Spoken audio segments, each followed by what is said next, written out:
You're listening to Skeptoid. I'm Brian Dunning from Skeptoid.com. Polybius, Video Game of Death. Today we're going to delve into the urban legend files and dig back to the year 1981. Popular tales on today's internet hold that there was a mysterious video game introduced into only one or two video arcades in the Portland, Oregon area. It was called Polybius, and the legend says that players reported nausea, headaches, nightmares, and an aversion to video games. The most ominous part of the story is that men in black suits would come to the arcades and download the data. Later, some who played are said to have committed suicide or mysteriously disappeared. Soon, the games were removed, never to be seen again. The story of Polybius has all the markings of a made-up urban legend, but as dedicated gamers are a social bunch, the tale has persisted to the point that many people today are not so sure. Could this urban legend have grown from a seed of fact? One of the first things I'd normally do with a case like this is to search news archives, first to see if there were actually any reports of sickened gamers in Portland, or anywhere else, about that time, and second to see when and where the name first starts to appear in publications, assuming it's a myth and we want to see when the myth started. But it's difficult to track down the name Polybius, because it's not a unique word. Polybius, or Polybius, was a Greek historian born about 200 years BCE. He's best known for two things: a 40-volume book about the history of Rome called The Histories, and perhaps more intriguingly, for a little ciphering scheme called a Polybius square. In a Polybius square, the letters of the alphabet are arranged in a grid, numbered 5 across and 5 high. The Greek alphabet had only 24 letters, so it fit. His idea was that this would make it easier to send messages by flag or drum or fire, having only 5 characters to worry about instead of a whole alphabet. But rearrange the letters within the grid, and you have a simple ciphering system. Is it this reference that prompted the originator of Polybius lore to choose the Greek name as an homage? Who knows? If these game consoles were ever actually in Oregon, they must have gone somewhere.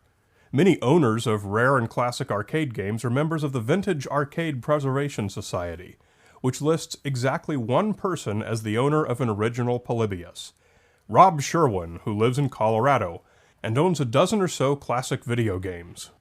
However, Rob's listing there is really just a placeholder for his website, Jolt Country, with the Polybius home page. He lists most of what seems to be known about the urban legend, including a few photos of unknown origin, and a joke YouTube video he made where they find a Polybius game in a garage, turn it on, and, well, you can guess the rest. But the bottom line is that there is nobody in the vintage arcade community who openly claims to have or to have seen an actual Polybius. All the issues of Electronic Games magazine from 1981 through 1984 are available online, and contain not a single mention of the game. In fact, I could find no print references to the game at all prior to 2003, when the urban legend was described in GamePro magazine. This essentially nails the lid on the coffin on the suggestion that Polybius ever actually existed. It did not. However, saying that is one thing, and concluding that it's therefore just an internet hoax is another.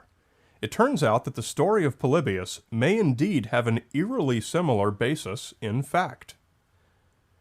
We do know that at least 2 people fell sick from playing arcade games in Portland, Oregon in 1981.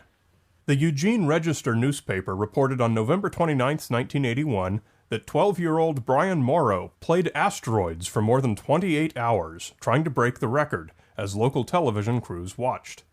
He finally bowed out with stomach discomfort, attributed to anxiety and all the coke he drank.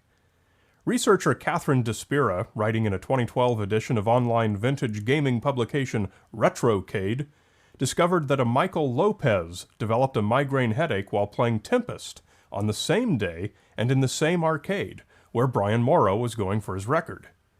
Lopez was reported to the police when he collapsed in pain on someone's lawn.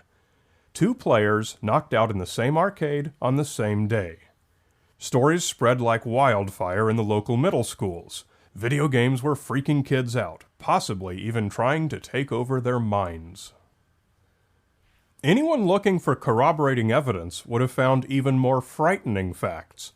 Throughout the early 1980s, at least 9 cases were reported of epileptic seizures being triggered by video games in the United States. It's called photosensitive epilepsy. It's rare and unpredictable, but very real.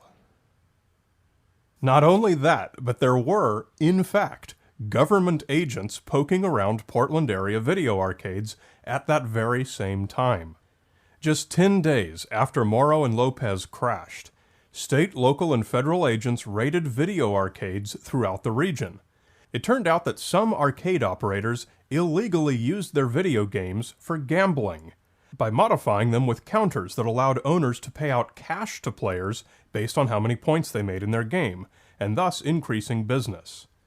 In preparation for this raid, FBI agents had been going around to arcades and taking photographs of player initials on high-score screens, hoping to identify potential witnesses.